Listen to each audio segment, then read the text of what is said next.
Today my lesson is on folklore.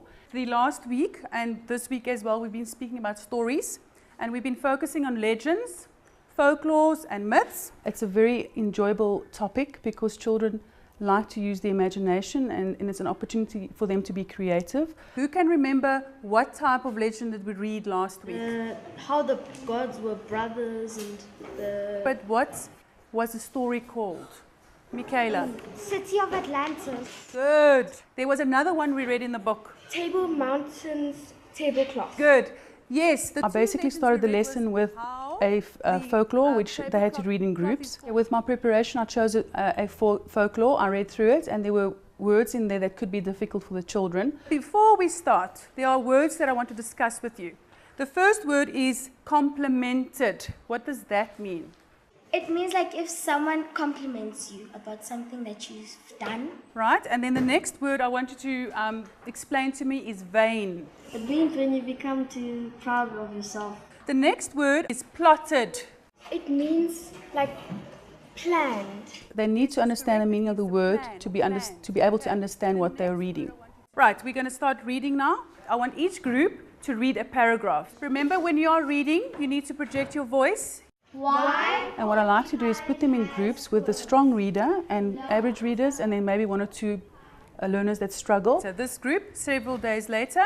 Several days later, Porcupine happened to meet Jackal again. From there, we just discussed the basics of reading, who the main characters are. Who can tell me who are the main characters in the story? It's Porcupine. And it is Jackal. Where does the story take place? Its setting. Does it take place in the bushvelds? Now, who would like to summarize quickly what this story is about?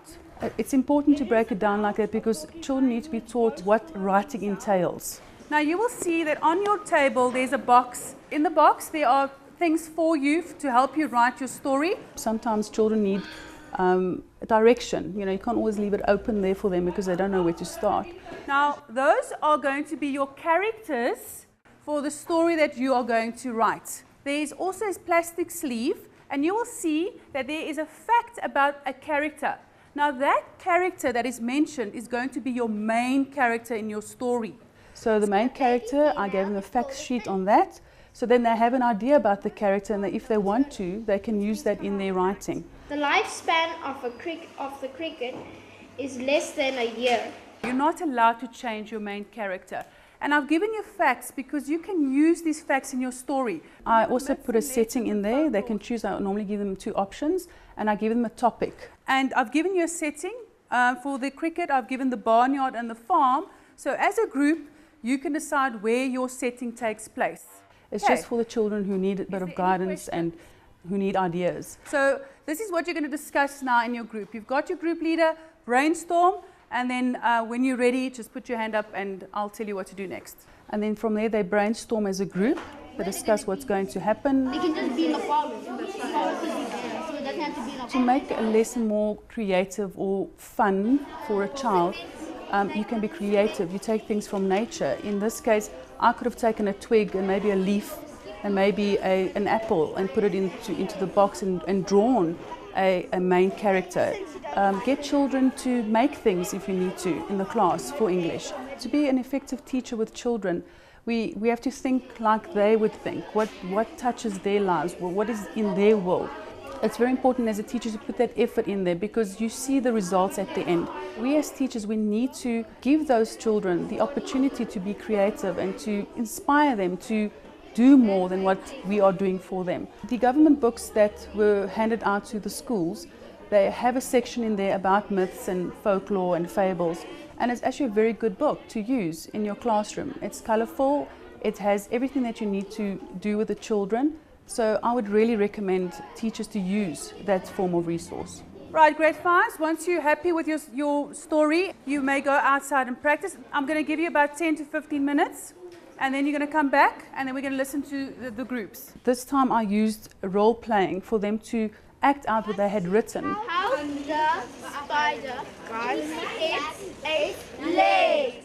When they're role playing, they are supposed to listen, and then that would be the revising of the draft work that they've done, the editing of it. I'm the ant, the nasty one. I'm fire. I'm the witch doctor. When a group is busy presenting their story, I want you to be quiet and listen. And see if you can pick up any mistakes. With the role play, children are more than welcome to use props, but make it easy for them to change so you don't waste time. This is how the story began. Now I'm next with her. I need you to cast a spell on Cricket and make him ugly. Many times we think teachers are the navigators of, people presume that we're the clever ones in the class, but actually at the end of the day they are more clever than what we are, because some of the creativity that they come up with and the things that they write, I always stand in awe in what children can think, say and write. If you're black and lonely, don't come crying to me. It goes so fast. Me? Cheating? Never. This is why horses don't have wings. Thank you, grade 5s. We're going to edit your work. You're all going to write your own story in your workbook 1. After the role play, they go back to their groups and they rewrite their story that it makes sense. I got them to hand in a copy of the group work. And I had some children write or drawing illustrations, and I compiled the book so that they can see their work displayed, and they actually enjoy that a lot. I believe as a teacher that mainly my job is to inspire the love for the language, and I hope that I'm doing that.